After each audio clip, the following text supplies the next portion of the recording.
السلام علیکم ورحمۃ اللہ وبرکاتہ۔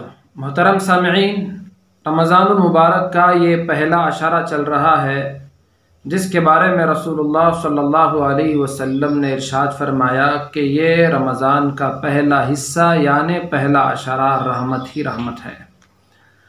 ہمارے کرم فرما نے یہ سوال کیا کہ کیسے کورونا کی وبا یعنی عذاب اور یہ رمضان کے عشرے کی رحمت جمع ہو سکتے ہیں، کیسے جمع ہو سکتے ہیں؟ ناظرین، پہلے اللہ تبارک و تعالیٰ کی رحمت اور بندوں سے جو پیار اور محبت اللہ فرماتا ہے اس کو سمجھنے کی ضرورت ہے۔ خالق کائنات اپنے بندوں سے 70 ماؤں سے زیادہ محبت کرتا ہے۔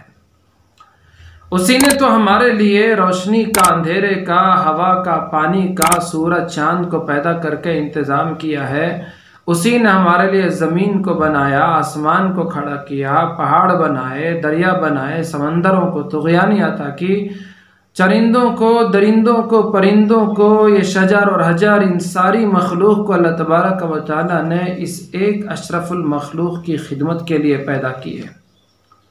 میں اور آپ حیران رہ جائیں گے یہ سوچ کر کہ جب ماں کے پیٹ میں ہم چھوٹے سے بچے تھے، اللہ تبارک و تعالیٰ نے وہاں پر ہماری آنکھیں بنائیں، جبکہ وہاں کوئی تھا ہی نہیں کہ ہم اس کو دیکھیں، ہمارے لیے آنکھ کی ضرورت ہو۔ اللہ نے آنکھ بنا دی ہے۔ اللہ جانتے ہیں کہ میرا بندہ دنیا میں جائے گا تو اسے اپنے ماں باپ کو، بچوں کو، بیوی کو اور کائنات کے حسن اور خوبصورتی کو اسے دیکھنا ہے۔ اللہ پاک نے آنکھیں عطا کی، اور ہمارے دنیا میں آنے سے پہلے ہی اللہ نے روشنی کا بھی انتظام کر دیا کہ بندہ آنکھ لے کر جائے گا تو اسے دنیا میں روشنی کی بھی ضرورت پڑے گی جس میں وہ دیکھ سکے گا۔ کان اللہ نے ماں کے پیٹ میں بنائے جبکہ وہاں کوئی ہم سے بات کرنے والا نہیں تھا، لوری گانے والا نہیں تھا کہ اس کی آواز ہم سنیں، لیکن اللہ جانتے ہیں کہ میرے بندے کو دنیا میں آنے کے بعد اس کی ضرورت پیش آئے گی۔ زبان بھی اللہ نے ماں کے پیٹ میں ہماری رکھ دی جبکہ وہاں کوئی ہمارا بھائی تھا نہیں اور کوئی جس سے ہم بات کر سکے، ہماری بات سنا سکیں، کچھ بول سکیں، اپنے مطالبات پورے کروا سکیں۔ اللہ تبارک و تعالیٰ نے ایسی رحمت کا معاملہ فرمایا، ایسا رحم ہم پہ فرمایا کہ بندے کو دنیا میں جانے کے بعد اس کی ضرورت پیش آئے گی، یہ اپنی دنیا کے لوگوں کو بات کرے گا، اپنی آواز سنائے گا۔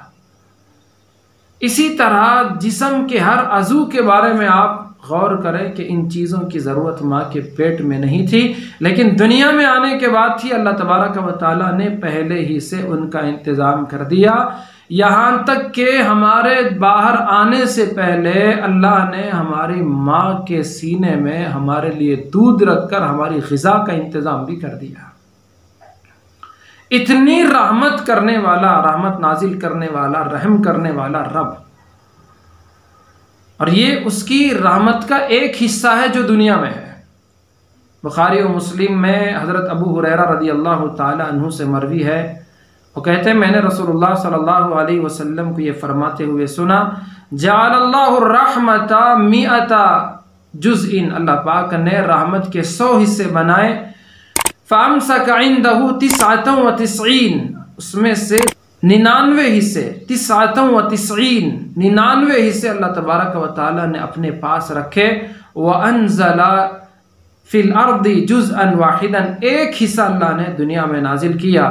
وہ ایک ہی حصے کی برکت ہے کہ مخلوق آپس میں ایک دوسرے سے رحم کا معاملہ کرتی ہے۔ فَمِن ذَلِكَ الْجُزْءِ يَتَرَاحَمُ الْخَلْقُ حَتَّى تَرْفَعَ الْفَرَسُ حَافِرَهَا عَنْ وَلَدِهَا، یہاں تک کہ گھوڑی اپنے بچے سے جو کھر ہٹا لیتی ہے وہ اسی ایک حصے رحمت کی برکت کی وجہ سے ہے۔ بات کرتے ہیں وبا اور رحمت ایک ساتھ کیسے ہے۔ اس کو ہم 2 چیزوں سے سمجھتے ہیں۔ سب سے پہلی بات اللہ کے نبی علیہ السلام کی حدیث سے، بخاری شریف میں حضرت عائشہ رضی اللہ تعالی عنہا سے مروی ہے، رسول اللہ صلی اللہ علیہ وسلم سے انہوں نے پوچھا طاعون کے بارے میں، جو کہ پلیگ کے نام سے ہم جانتے ہیں۔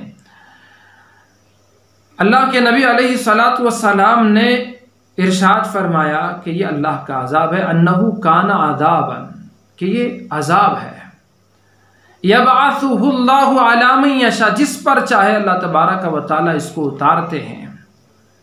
سوال ہوتا ہے کہ جو اہل ایمان ہیں، اللہ اور آخرت پر یقین رکھنے والے، پیغمبروں کو ماننے والے، ان کا کیا ہے؟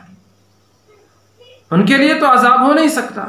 آقا علیہ الصلوۃ والسلام نے اسی حدیث میں آگے ارشاد فرمایا، جعلہ اللہ رحمۃ للمؤمنین، ایمان والوں کے لیے اللہ تبارک و تعالیٰ نے اس کو رحمت بنا دیا۔ کوئی بھی بندہ جب اس کو اس کی جگہ میں طاعون جیسی بیماری پہنچتی ہے، اس پر وہ صبر کرتے ہوئے اپنے ہی شہر میں، اپنے ہی علاقے میں رہتا ہے، اور یہ جانتے ہوئے، یقین کرتے ہوئے کہ اللہ تبارک و تعالیٰ نے اس کے مقدر میں جو لکھا ہے وہی اسے ملے گا، پھر اس کی موت ہو جاتی ہے تو اللہ تبارک و تعالیٰ اسے شہید کا اجر عطا کرتے ہیں۔ اس میں ہمیں دو باتیں سمجھنے کی ضرورت ہے۔ ایک تو یہ کہ بد احتیاطی نہیں ہے، بلکہ اپنے ہی شہر میں کسی اور کو پھیلائے بغیر محتاط طریقے سے وہ اپنی جگہ رہتا ہے، پھر بھی اگر اسے وہ بیماری، وبا، طاعون پہنچتی ہے، اس کی وجہ سے اسے موت واقع ہو جاتی ہے تو اس پر اسے شہید کا اجر ملتا ہے۔ اس طرح وبا بھی اہل ایمان کے لیے عذاب نہیں بلکہ رحمت ہوتی ہے کہ اس کی وجہ سے شہادت کا مرتبہ اسے ملتا ہے۔ دوسری بات ہم مشاہدے سے سمجھنے کی کوشش کرتے ہیں۔ دیکھیں، رمضان سے پہلے آدمی اگر ایک وقت کا کھانا چھوڑ دے تو اس کا سر چکرانے لگتا ہے، طبیعت چڑچڑانے لگتی ہے، وہ برداشت سے اپنے آپے سے باہر ہونے لگتا ہے۔ وہی رمضان کا مقدس مہینہ آیا، ایمان والا سحری میں 1-2 روٹی ہی کھاتا ہے اور شام تک وہ ایسے ہی رہتا ہے، لیکن وہ بھوک کی وجہ سے سر چکرانا اور چڑچڑاپن مزاج میں آ جانا جو بھوک کی وجہ سے ہوتا ہے، وہ چیز نہیں پیدا ہوتی۔ یہ رمضان کی رحمت ہے، حالانکہ وبا کا یہ ماحول ہے، پھر بھی رحمت ایسی۔ دوسرے اوقات میں فرائض اور فرائض سے متصل سنت اور واجب پڑھنے کے لیے ہی ویسی آمادگی نہیں ہوتی جیسے رمضان میں ہوتی ہے، فرائض بے اہتمام کے ساتھ۔ گرچہ مسجد پہنچنے کا موقع نہیں ہے، لیکن گھر میں رہتے ہوئے اطمینان کے ساتھ وقت پر نماز پڑھنے کی طرف طبیعت راغب ہو رہی ہے، اور پھر اس کے علاوہ سنت بھی اور نفل نمازیں بھی، حتیٰ کہ تہجد کی نماز بھی اور تراویح کی 20 رکعت نماز بھی اطمینان کے ساتھ گھروں میں ادا کر رہے ہیں۔ یہ اللہ کی رحمت ہی تو ہے کہ اس سے یہ توفیق مل رہی ہے اور یہ عبادت کرنا آسان ہو رہا ہے۔